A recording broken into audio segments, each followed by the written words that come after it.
믿음이란 무엇입니까? 여러 가지 답변들을 성경에서 주고 있습니다. 우리 장로교회 신앙고백인 웨스트민스터 신앙고백에서 85문답과 86문답을 보면 믿음이란, 특별히 예수 그리스도에 대한 믿음이란 하나님 앞에 하나님의 공의의 법칙에 따라서는 진노와 저주를 피할 수 없는 우리에게 피하게 해주시도록 허락하신 그 세 가지 요청사항입니다. 예수 그리스도를 믿을 것, 생명에 이르는 구원을 회개를 할 것, 그리고 믿음과 회개를 끊임없이 실천할 수 있도록 하나님이 우리에게 주신 은혜의 세 가지 수단들을 거듭하여 부지런히 사용할 것. 그 가운데 86문답은 예수 그리스도를 믿는 믿음은 구원의 은혜이고 하나님이 우리를 구원하기 위하여 베풀어 주신 선물이라. 그리고 바로 그 은혜의 선물을 통하여 우리는 구원을 얻기 위하여 하나님의 말씀 곧 복음이 전하는 예수 그리스도를 영접하고 그분만을 의지하는 것, 그게 믿음이라고 아주 잘 정의해 주십니다. 하이델베르 교리문답을 볼까요? 21문답. 참된 믿음이란 무엇입니까? 참된 믿음은 하나님께서 그의 말씀에서 우리에게 계시하신 모든 것이 진리라고 여기는 확실한 지식이며 동시에 성신께서 복음으로서 내 마음속에 일으키신 굳은 신뢰입니다. 확신과 신뢰입니다.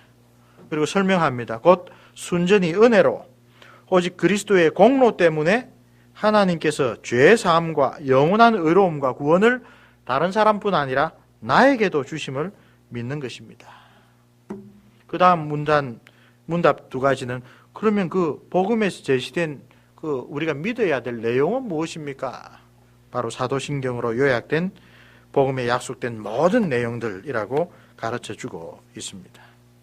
혹은 신학교에서 가르치는 조직신학책을 보면 구원 얻는 참된 믿음은 반드시 지식적인 요소, 노티티아라는 게 있어야 되고 그 다음에 정서적으로 동의하는 아센수스라는 게 있어야 되고 또 그 알고 동의한 내용에 자기의 삶을 맡기는 헌신, 피드키아라는 게 있어야 된다. 유명한 야고보서의 구절을 따라 마귀는 우리보다 하나님을 더 잘합니다.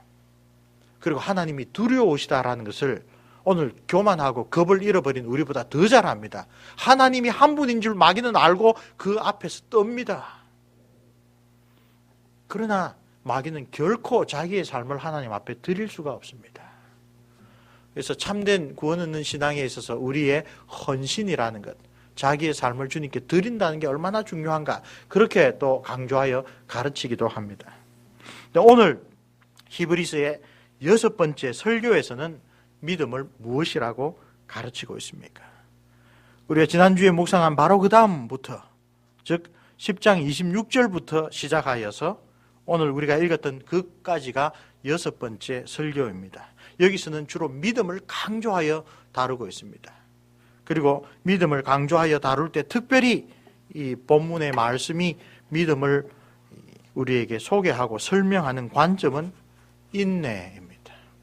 끝까지 가는 것, 끝까지 참는 것, 구원을 이룰 때까지 우리를 붙잡아주는 것, 그게 믿음이다 라고 이야기를 합니다. 우리 잠깐 성경을 앞으로 돌려보실까요? 10장 26절부터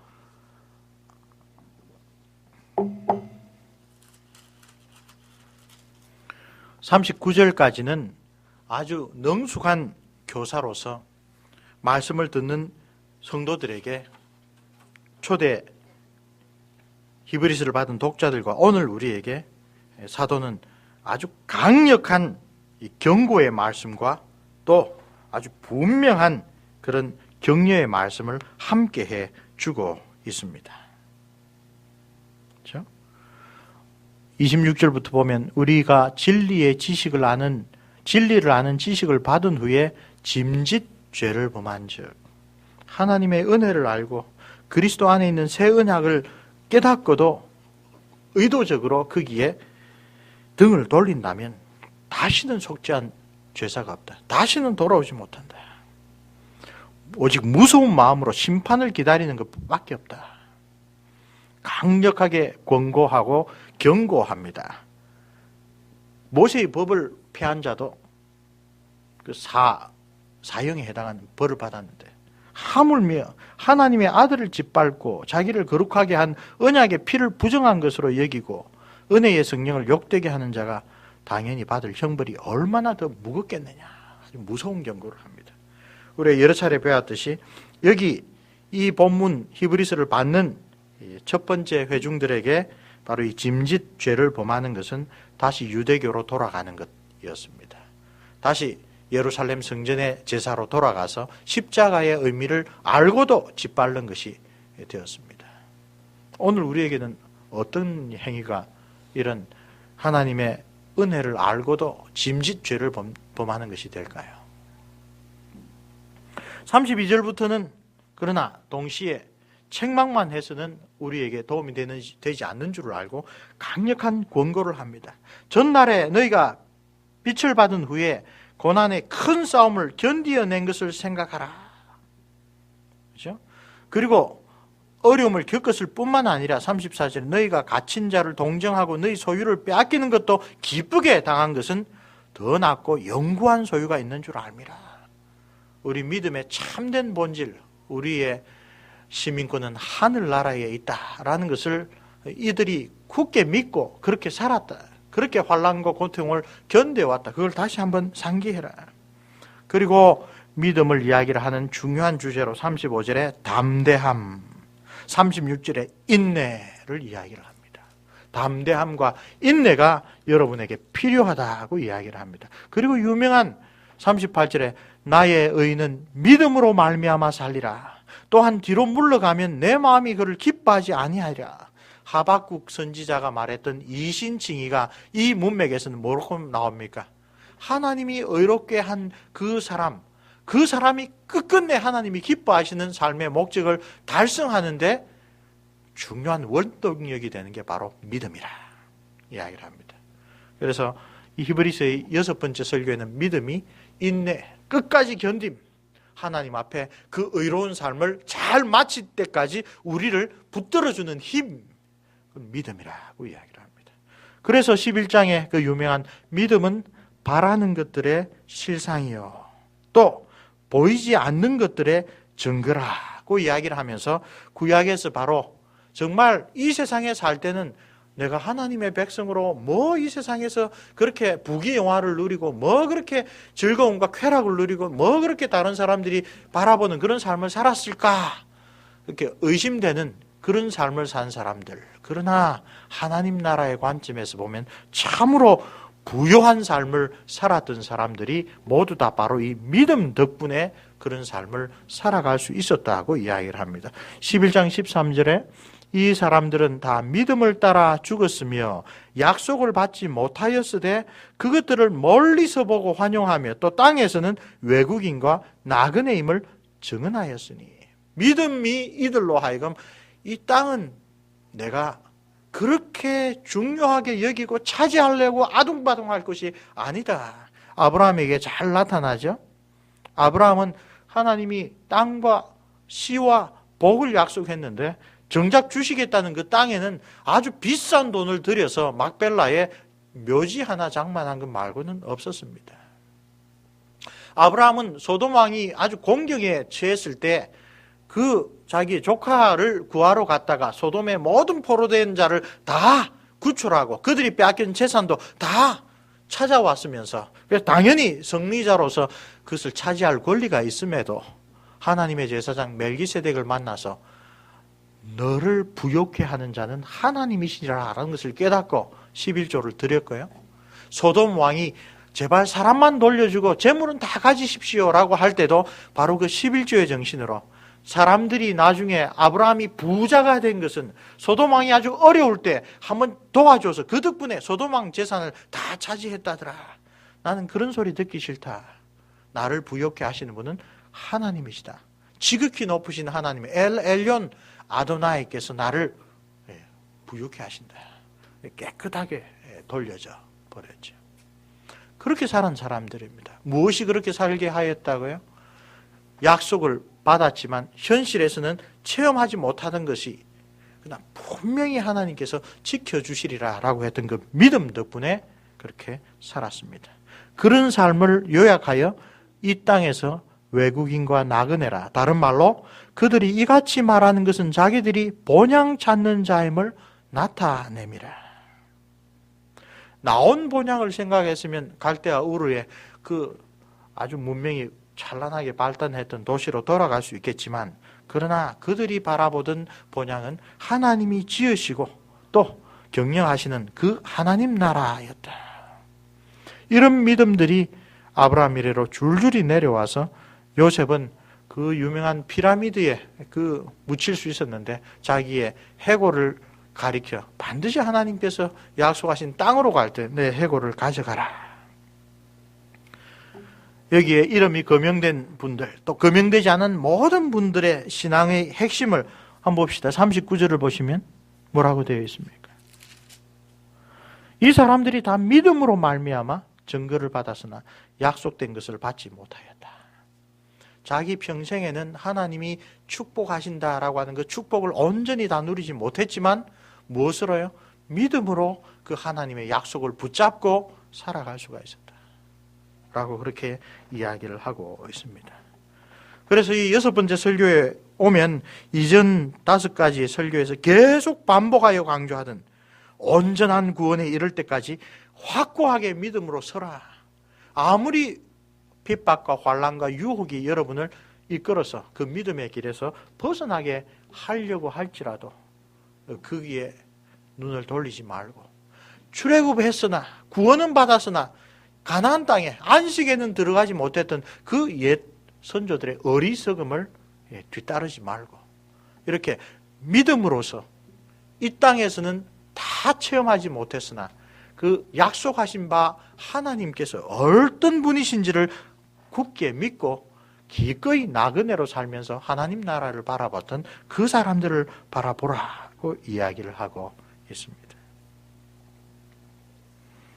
11장 1절에서 40절 보면 많은 믿음의 그 영웅들이 나타납니다. 그들이 소망한 게 무엇입니까?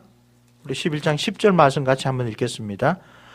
이는 그가 하나님이 계획하시고 지으실 터가 있는 성을 바랬습니다. 16절 같이 읽습니다. 그들이 이제는 더 나은 본향을 사모하니 곧 하늘에 있는 것이라.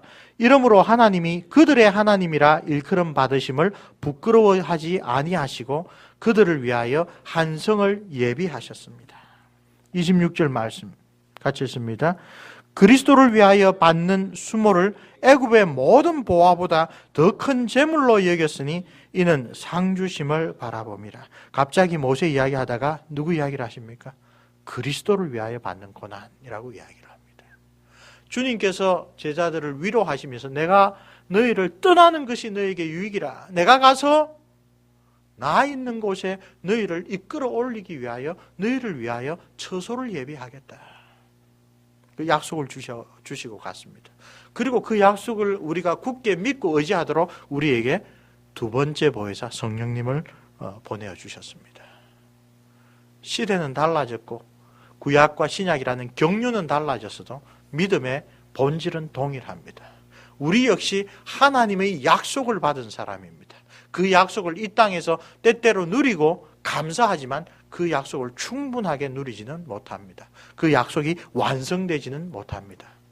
구약의 선지자들이, 구약의 신앙의 영웅들이 그 약속하신 분을 믿고 아직 자기들에게 오지 않은 것을 멀리서 바라보며 환영하며 기꺼이 나그네 길에 인생의 마라톤을 신실하게 했다면 오늘 우리는 그 약속이 얼마나 신실하게 이루어졌는가를 우리 주 예수 그리스도를 통하여 분명히 보며 동시에 우리 역시 장차 주님께서 다시 오셔서 이루실 온전한 구원을 바라보며 살아갑니다. 하나님은 구약의 당신의 백성이나 신약의 우리들에게나 똑같은 믿음의 본질을 요구하십니다. 그 믿음의 본질은 누굽니까? 하나님 자신입니다. 누가 우리에게 그걸 약속하셨느냐? 약속하신 그분은 누구시냐? 우리가 그분을 과연 얼마나 신뢰할 수 있느냐? 그런 점에서 욥기는 참 대단한 책입니다. 사람이 하나님께 축복을 받아야만 하나님을 사랑할 거다라는 것이 사단의 확신이었습니다. 하나님은 거기에 분명하게 반대하십니다. 아니다. 참 하나님이 택하고 하나님이 구원할 백성은 하나님께서 이 세상 사는 동안에 축복했다고 믿고 그를 시련과 환난 속에 두었다고 믿음을 버리는 사람이 아니다. 욥을 통하여 참된 믿음이 어떤 것인지를 분명하게 보여주셨습니다. 11장 40절 말씀은 그런 의미에서 아주 독특한 의미를 갖고 있습니다. 11장 40절 같이 읽죠. 이는 하나님이 우리를 위하여 더 좋은 것을 예비하셨은즉 우리가 아니면 그들로 온전함을 이루지 못하게 하려 하심이라. 그들은 누굽니까? 11장에 나온 모든 구약의 신앙의 인물들입니다. 우리가 아니면 그들로 온전함을 이루지 못한다. 그들이 정말 믿음으로 바라보고 끝까지 참았던 그 소망의 내용이 누구를 통하여 이루어진다고요? 우리를 통하여 이루어진다고 합니다. 예수 그리스도께서 오셔서 그 구원을 이루시고 그 하나님 나라에 초청하신 우리들이 동일한 믿음으로 그 나라가 온전히 이룰 때까지 믿음의 경주를 잘 할 때에 이제 오랫동안 기다려왔던 그 구약의 신앙의 영웅들도 하나님 나라가 온전히 이루어질 때 그것을 함께 누린다는 것입니다. 달리 보면 지금 구약의 신앙의 선진들이 위로를 받고 있죠. 그렇죠? 그리고 우리 땅에서 하나님의 말씀대로 살아가는 자들을 위하여 열심히 격려하며 기도하고 있겠지요. 그런데 그들 역시 하나님이 지으신 참 하나님의 형상으로 몸과 영혼이 온전히 거룩하게 되어 하나님의 새하늘과 새 땅의 주인이 되어서 그렇게 살아갈 때는 아직 멀었다는 겁니다. 언제가 되어야? 오늘 우리들이 믿음의 삶을 신실하게 잘 살고 주께서 택하신 자를 모두 구원하시고 그런 다음에 이 세상을 심판하러 오실 때에 양과 염소를 나누시고 의인은 영원한 그 영생의 그 나라에 들이실 그때에 이들도 구약의 신앙의 인물들도 그들이 믿음으로 바라봤던 것을 온전히 누리게 될 것이라 그 이야기를 합니다. 사도는 여기서 그러므로 그들이 신앙생활을 잘하고 그들이 믿음으로 힘을 얻어서 끝까지 견딘 것 그거 우리한테 크게 달려있다. 우리도 역시 그렇게 하여 하나님의 구원의 뜻을 온전히 이루어야 된다고 아주 우리에게 강력한 격려의 말씀을 해주고 계십니다. 그런 다음에 오늘 우리가 읽었던 12장이 나타납니다. 놀랍게도 이 히브리서의 사도는 앞에서 나온 많은 신앙의 인물들 가운데 어느 한 사람을 당신에게 맞는 신앙의 영을 찾으시오라고 하지 않고 그 모든 사람을 다 이야기를 한 다음에 누구를 바라보라고 한다고요? 2절 말씀, 12장 2절 말씀 같이 봅시다. 믿음의 주요 또 온전하게 하시는 이인 예수를 바라보자. 우리가 바라봐야 될 영웅은 아브라함도 아니고요. 모세도 아니고요. 혹은 다윗도 아닙니다. 우리의 믿음의 길을 열어놓으신 믿음의 주라는 말은 파이어니어란 말로 설명을 드렸죠. 믿음의 길을 개척하여 하나님 앞까지 가는 길을 활짝 열어놓으신 분입니다. 우리는 그 길을 따라가면 됩니다. 뿐만 아니라 주님은 어떤 분이에요? 그 믿음, 우리의 그 믿음을 온전하게 만들어주시는 분입니다. 우리가 의지하고 우리가 바라보고 우리가 항상 마음속에 모셔야 할 분은 바로 예수 그리스도이십니다. 그 예수님이 얼마나 우리에게 큰 위로가 됩니까? 그 앞에 있는 기쁨을 위하여 십자가를 참으사 부끄러움을 개의치 아니하시더니 하나님 보좌 우편에 앉아 계셨느니라. 예수님의 생애를 생각하면서 사도 바울은 여러 차례 서신절에서 너희 안에 이 마음을 품으라. 너는 근본 하나님의 본체시나 하나님께 순종하고 하나님을 온전히 신뢰하는 참된 사랑으로 사람이 어떻게 살아야 할 것을 잘 보여주신 참 사람이시다. 우리에게 깨우쳐 주십니다. 그리고 그 주님은 단순히 우리가 본받아야 할 신앙의 모범이라고만 소개되었으면 야, 우리가 어떻게 예수님을 본받아? 아브라함도 본받기 힘든데 모세도 본받기 힘든데 가장 문제적인 인물 가운데 하나인 야곱도 본받기 힘든데 그렇게 생각할 수 있습니다. 나 주님은 우리의 신앙의 모범일 뿐만 아니라 우리의 신앙을 온전케 해주시는 우리를 도우시는 분이다. 그래서 3절 말씀 같이 있습니다. 너희가 피곤하여 낙심하지 않기 위하여 죄인들이 이같이 자기에게 거역한 일을 참으신 일을 생각하라. 길이 참아주십니다. 우리 오늘 함께 기도 드릴 때도 나왔죠. 하나님께서 말씀으로 우리를 깨우쳐 주시면 곧바로 깨닫는 게 내가 얼마나 하나님의 기대와 하나님의 요청을 거부하고 잊어버리고 못났게 살은 사람인가. 감히 하나님 앞에 나아갈 면목이 없으나 그러나 주님은 어떤 분이에요? 죄인들이 이같이 자기에게 거역한 일을 참으신 분입니다. 예수님을 우리가 신뢰하지 못하면 더 신뢰할 것이 없습니다. 예수님의 이런 길이 참아주심을 의지하지 않으면 우리에게 더 다른 소망이 없습니다. 아무리 하나님 앞에 면목 없는 그런 삶을 살았더라도 주님께서는 우리를 길이 참아주시는 분이라. 주님을 바라보라 이야기를 합니다. 그리고는 굳센 권면의 말씀을 다시 하지요. 너희가 죄와 싸우되 아직 피 흘리기까지는 대항하지 않고. 그 다음에 나오는 이야기들은 하나님께서 왜 성도의 삶 가운데 때때로 예기치 못한 환난과 핍박과 곤경과 어려움을 당하게 하시는지 그 이유를 분명하게 설명하므로 어려움에 처했을 때 우리가 믿음을 버리고 잘못 생각하지 않도록 강절하게 권면합니다. 징계받는 것이 하나님 자녀인 증거라 하고 이야기를 합니다. 아무런 징계 받지 않는다면 두 가지 중에 하나입니다. 완성된 하나님의 아들이든지 아니면 사생하든지. 그러나 이 땅에서는 아무도 완성된 하나님의 아들일 수가 없습니다. 그렇죠? 심지어 예수님께서도 하나님의 아들이시지만 받으신 고난을 통하여 뭘 배워야 되고? 순종을 배워서 온전하게 되셨다. 그래서 모든 그리스도인들이 걸어가야 될 길에 반드시 배워야 할 순종, 그 순종의 근본 동기인 하나님 사랑, 그런 길을 걸어가야 되는 것을 예수님이 친히 오셔서 보여주셨다. 그러므로 징계받을 때에 우리가 어떤 반응을 보이기 시작합니까? 하나님이 나에게 왜 이러시지? 하나님이 왜 나에게 이러실 수가 있느냐? 하나님이 내 편이 아닌가와 신앙을 버리게 되는 그런 유혹에 빠집니다. 혹은 하나님은 다른 사람은 사랑하시고 다른 사람에게 능력을 베풀지는 못하겠지만 나에게 대해서는 다르신가 봐. 혹은 하나님이 성경에서 말하듯이 그렇게 우리의 일상생활에까지 다 관여하시는 분은 아니신가 봐.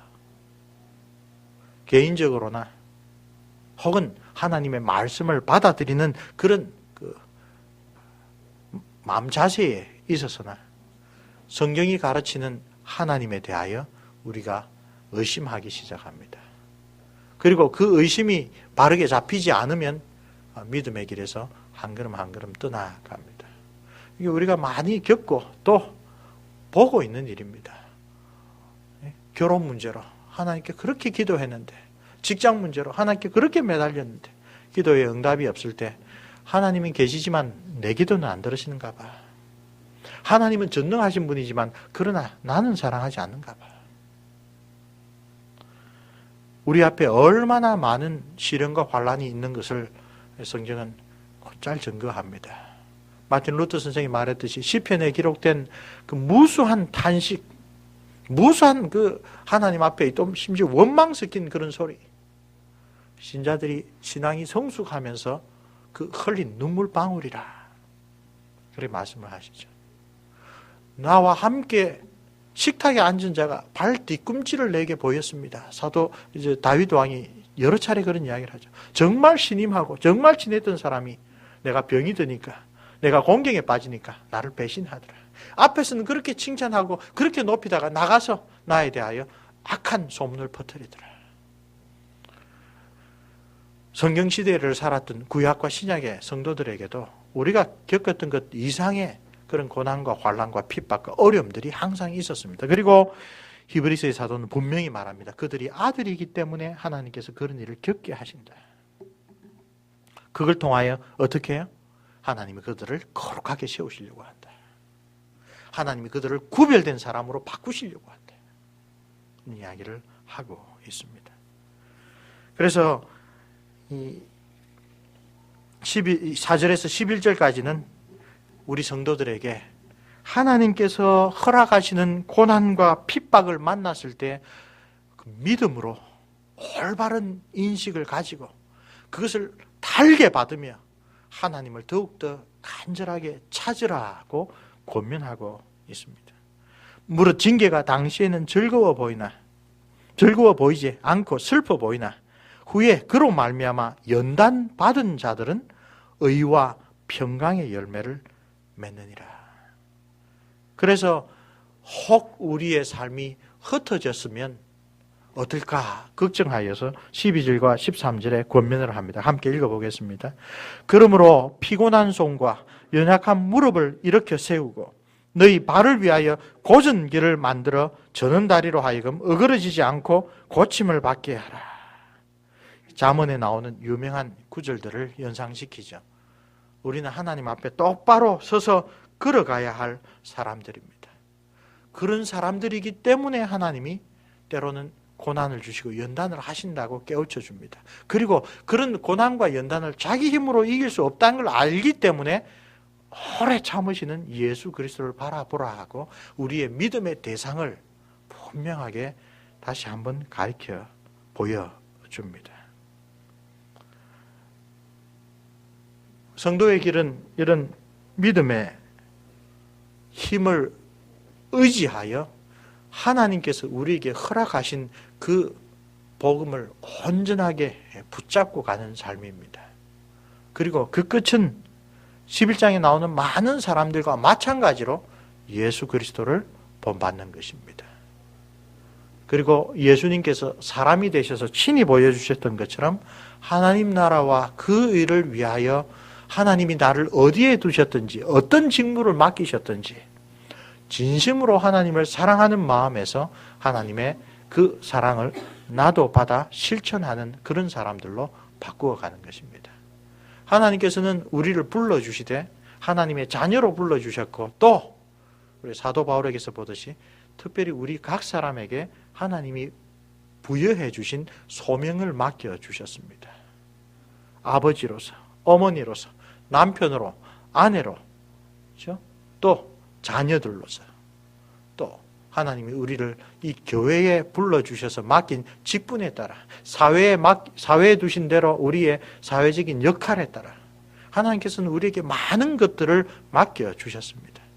그 각각의 역할들 안에서 하나님께서는 우리가 믿음으로 예수 그리스도께서 보여주셨던 하나님을 사랑하고 이웃을 사랑하는 그런 참된 그리스도인의 삶을 배워가고 실천하고 그것을 흔들림 없이 굳게 붙잡아 가라고 그렇게 우리를 격려해 주십니다. 히브리서 앞에서 나온 모든 이야기들이 사실 그 이야기였습니다. 귀한 복음을 받고서도 귀한 구원을 얻고서도 왜 그 나라에 들어가지 못하느냐.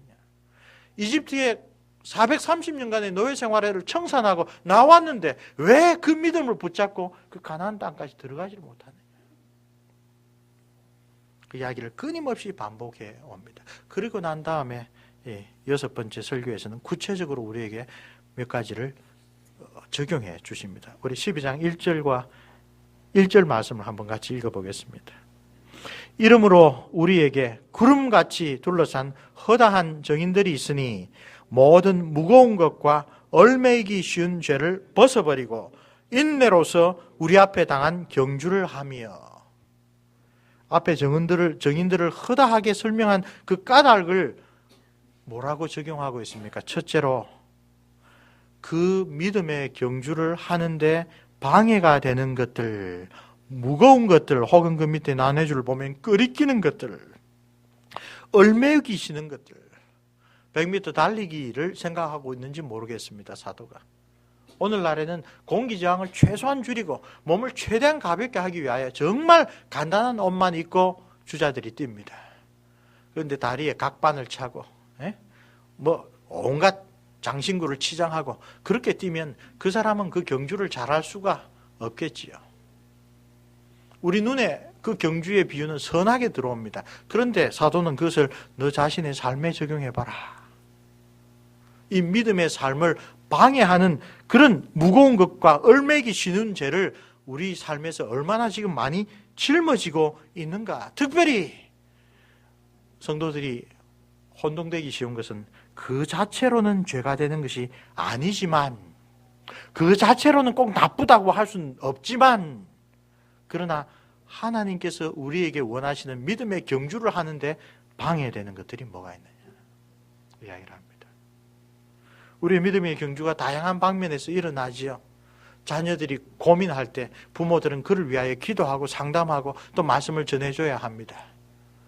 그게 하나님께서 우리에게 원하시는 부모로서의 믿음의 경주 중에 하나입니다. 그런데 그것을 하지 못하게 만드는 것은 무엇일까요? 혹은 상속자들 드라마 보느라고 자녀들하고 함께 앉아서 기도를 못하고 있습니까? 드라마 자체 나쁜 게 아닙니다. 그러나 그것 때문에 내가 하나님 앞에 믿음의 경주를 다하지 못하면 그것이 지금 나를 얽어매는 무거운 것들이고 나를 넘어지게 하는 것이라. 내 취미생활이 있습니다. 그 취미생활 나쁜 게 아닙니다. 고상한 겁니다. 그러나 그 취미생활을 하느라고 하나님 앞에 기도할 시간을 내가 스스로 놓쳐버린다면 그것이 지금 나에게 얽매이는 것이 되고 있습니다. 청년들하고 히브리서 공부를 하면서 물어봅니다. 무엇이 그 자체로는 나쁜 것이 아닌데 너를 얽어매드냐? 많이 나온 것 중에 하나가 게으름입니다. 게으름. 좀 더 자자 하는 겁니다. 해야 될 줄 알면서도 게을러서 하지 못하는 것, 그게 나를 얽어매고 있습니다. 오히려 게으르지 않고 부지런해서 얽어매는 것도 있었습니다. 스포츠입니다. 운동을 너무 좋아해가지고 심지어 주일날에 와서도 나가서 공을 차야 직성이 풀립니다. 스포츠는 우리 몸에 좋은 겁니다. 그러나 그것이 때때로 나를 얽어매는 것이 될 수가 있습니다. 아까 우리 집사님 기도하셨는데 회사 일로 너무 바빠서 라고 하는 것도 역시 때때로 우리를 얽어맨다고 많은 청년들이 고민을 토로합니다. TV는 항상 나오는 것이고요. 퇴근 후의 시간, 정말 밤이 이슬해서 퇴근하고 나면은 정말 자기만의 시간을 가지고 싶은데 그 시간을 하나님과는 갖고 싶지 않은 그런 마음. 그래서는 안 된다는 걸 알면서도 그런 마음. 좀 더 깊이 들어가면 결국 그런 마음을 갖게 하는 것이 세상적인 욕심들이었다. 하나님이 우리에게 약속하신 것을 바라보고 믿음으로 이 땅에서 나그네로 살기보다는 이 세상에서 주인으로 이 세상에서 주는 것들을 누리며 살고 싶어 한다.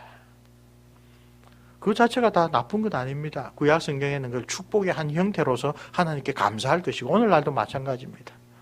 그러나 개혁주의 윤리학자 다오마 박사는 이런 점에서 우리의 믿음이 단호하게 자라야 된다고 이야기를 합니다. 그래서 그 윤리학 저서에서 중립적인 것은 없다라고 마지막에 선언합니다. 그 자체로는 죄도 아니고 그 자체로는 의도 아닌 것들이 많이 있습니다. 그러나 어떨 때 그것이 나에게 결코 그 중립적인 것이 아니라 나를 얽어매고 경주를 못하게 하는 믿음의 그 싸움을 싸우지 못하게 하는 그런 장애물이 된다. 그것을 분별하는 것은 우리들 신앙의 성숙의 문제입니다. 그것을 잘 떼어낼 수 있는 것은 그 교회의 성숙에 달려 있습니다. 하나님의 말씀을 얼마나 내가 그런 지혜 있는 마음으로 받아들여서 말씀을 거울로 삼아 나는 지금 어떻게 살고 있는가를 돌아보고 성령께서 깨우쳐 주시고 성령께서 나의 더딘 마음, 나의 무딘 마음을 얼마나 갈아엎어서 믿음의 경주로 나아가게 하는가. 거기에 따라 어떤 사람에게는 그 즐겨도 좋은 것이 어떤 사람에게는 무거운 짐이 되는 것입니다. 특별히 한번 지금 이 시간에 우리가 돌아봅시다. 요즘에 나를 잘 넘어뜨리게 만드는 것은 무엇입니까? 요즘에 정말 마귀가 내가 알고 있지도 못하는 부지불식간에 내가 하나님 앞에 헌신을 하려고 하면 넘어뜨리는 게 무엇입니까? 어떤 사람은 불평불만이 될 수도 있습니다. 어떤 사람은 비교가 될 수 있습니다. 그러나 히브리서에서 일관되게 나타나는 신앙의 영웅들은 특별히 하나님 나라를 곧바로 바라보지 못할 때 우리 눈은 곧 하나님이 미워하시는 세상 것을 바라보게 되어 있다. 거듭하여 강조하고 있습니다.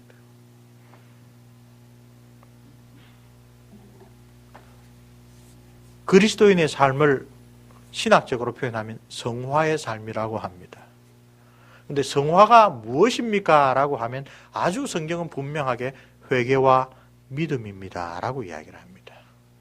회개와 믿음은 우리가 신앙을 처음 시작했을 때 그때만 두드러진 게 아니라 그리스도의 삶 전체가 회개와 믿음이라고 했습니다. 다시 한번 기억을 환기시켜 봅시다. 라틴어 성경을 열심히 읽던 루터 선생이 회개하라라고 했을 때 회개는 1년에 한 몇 차례 가서 고해성사하는 걸로 알고 있었습니다. 그리스어로 된 원어 성경을 보니 우리 주 예수 그리스도께서 회개하라고 하셨을 때 그것은 신자의 삶 전체가 일생토록 참회하는 삶, 곧 하나님의 말씀을 읽고 하나님이 원하시는 올바른 믿음의 삶이 뭔지 깨닫고 그 기준에 나를 비추어 보면 항상 부족한 자신을 계속 하나님 앞에 내어놓고 계속 이제까지는 괜찮았던 것, 이제까지는 아주 하나님 앞에서 감사함으로 즐겼던 것이라도 그 믿음의 경주에 도움이 되지 못했던 것을 하나씩 끊어내는 것. 그 대신에 하나님께서 하늘로부터 내려주시는 그런 참된 기쁨과 평강과 위로로 내 삶을 채우는 것. 부모로서 우리 자녀들이 정말 간절히 기도하고 했는데 좋은 대학 갔다, 좋은 직장 갔다. 그것하고 정말 우리 자녀들이 하나님께서 우리에게 맡기신 그 언약의 책임을 잘 수행을 하여서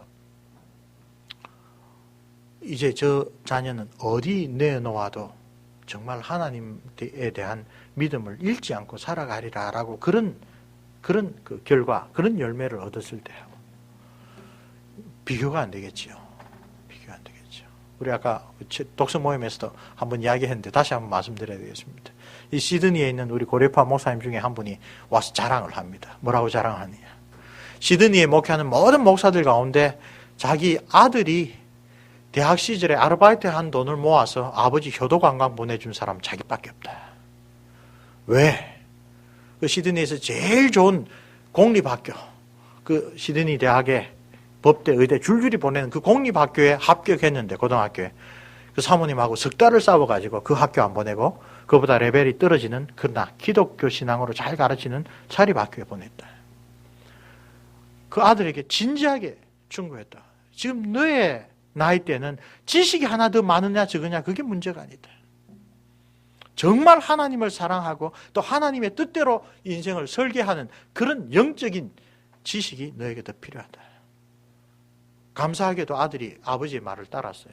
그 교회 성도들이 다 놀랐어요. 아니 목사님, 아니 사모님, 그 고등학교에 합격했는데 그거 안 가는 사람이 어디 있습니까? 그 열매를 효도관광으로 받았다는 것이 핵심이 아닙니다. 이제 그 목사님은 자기 아들에 대해서 어디 가서나 자신한답니다. 이 애는 앞으로 사회 어디에 나가서도 하나님을 배반하지 아니하고 하나님이 자기에게 주신 그 소명을 따라 살아갈 아이라라고 나는 이제 확신합니다.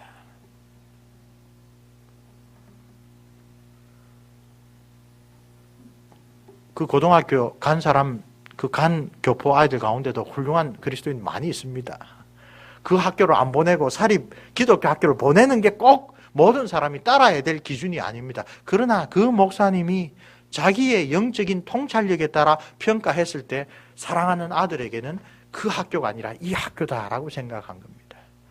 구체적으로 그것이 그때는 무거운 것과 얼매기 쉬운 것으로 벗어버려야 될 하나의 그 세상적인 평가였던 것입니다. 우리 자녀들에 대하여, 우리 자신에 대하여, 우리 교회에 대하여 우리가 이렇게 우리가 하나님의 말씀을 깨달아서 무엇을 더 추구하고 무엇을 버려야 될 것인가는 다 다룰 수 있습니다.